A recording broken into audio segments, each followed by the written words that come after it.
あの頃を、今だからこそ、こういう風に話せるけど、あの時は本当に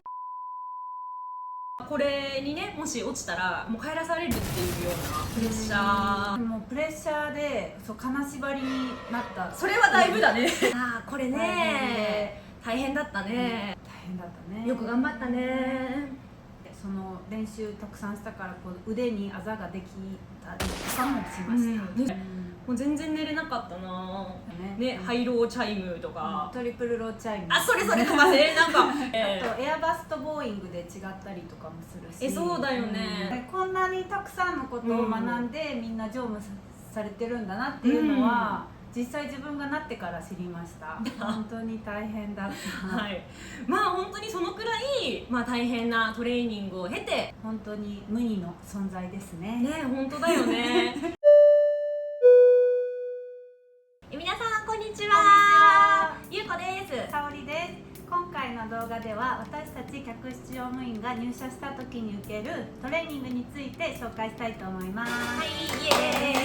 エーイ。私たまに質問を受けるんですが、客室乗務員になるときに資格などは必要ですかっていうような質問を受けるんですよ。はい。でも実際私たちは運転免許証のように必要な資格、事前に取るのに必ず必要な資格っていうのはなくてですね、その代わり会社によって期限は異なるんですけれども、入社後数ヶ月のトレーニングというのを受けます。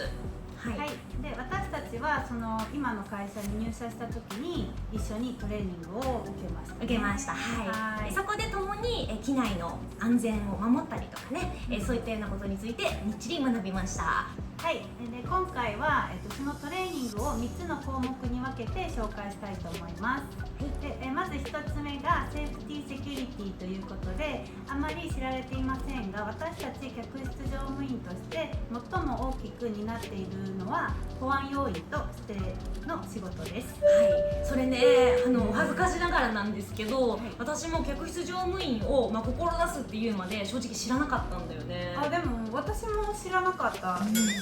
っぱり一般的に客室乗務員っていうとやっぱりサービスをしたりとかね、なんかそういうところに目が行きがちなんだけど、こんなになんか裏で働いてるっていうかね、なんかこんなにたくさんのことを学んでみんな乗務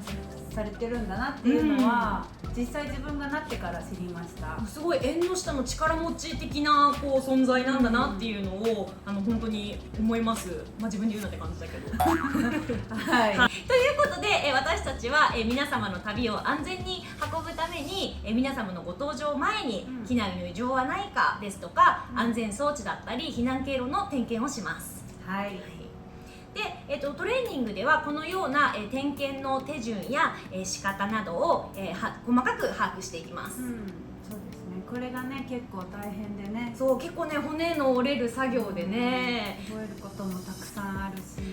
細かいところだとね、クローゼットの中を開けたりとか、あとトイレのおむつ台の裏とかね、開けて確認したりとかもするし、であとね、厳しい会社だとカート、皆様のお食事提供するときに使うカートを全部どけて、その後ろに何か物が隠れてたりしないかっていうところまで点検したりもしました。カートだけでもすっごい数あるからね、それだけでもすごい時間だよね。あとはね、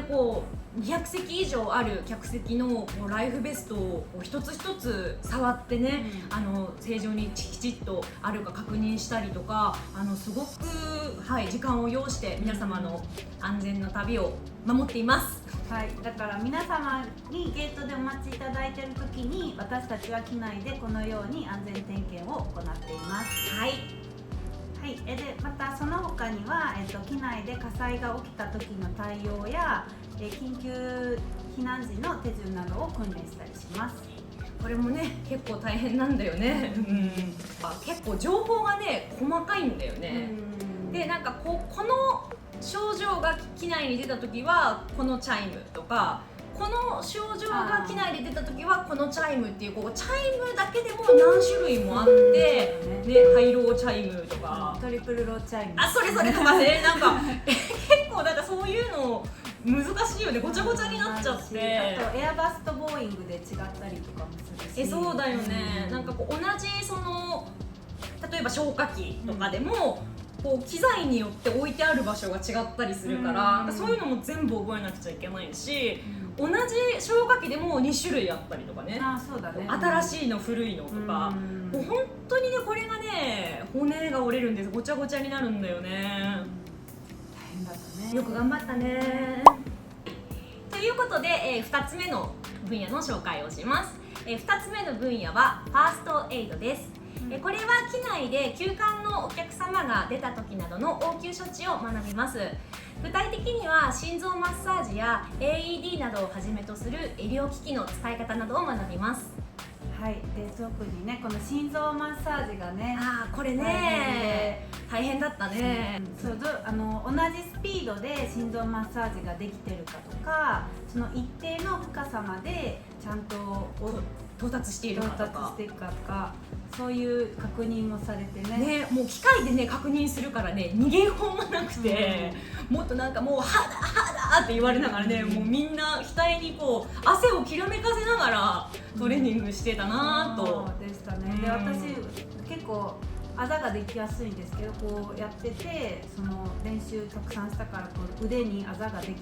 たりとかもしました、それくらい力が入るってことだもんね。でもね本当にもちろんその皆様の、命だったりとかこう安全を預かるトレーニングをしているので、その厳しくて当たり前なんだけど、やっぱりそのトレーナーからのプレッシャーも結構あって、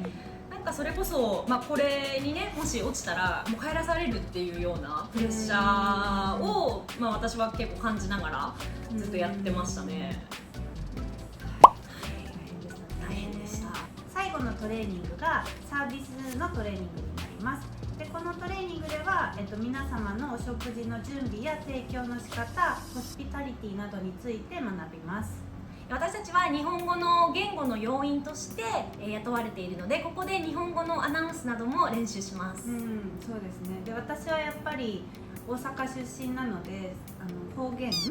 があるからそれで注意されたりとかしたんですけど、ゆうこさんはすごい照れますお上手でなんかそれで教えてもらって一緒に練習したりもしたよね。とんでもないことですはい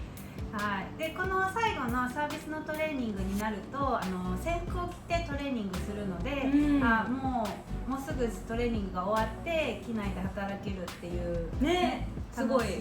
みっていう気持ちも高まっていきました。やっぱり思いが高まる、士気が高まるみたいな感じで、だいぶ和やかな雰囲気だからね、ここまで来ると楽しいよね。そうですね。本当に。あと私が1個記憶に残ってるのはあれかな、こう機内食の試食をするトレーニング、トレーニングっていうかわかんないけど、授業があった時に、なんかすごいそれが楽しかったな。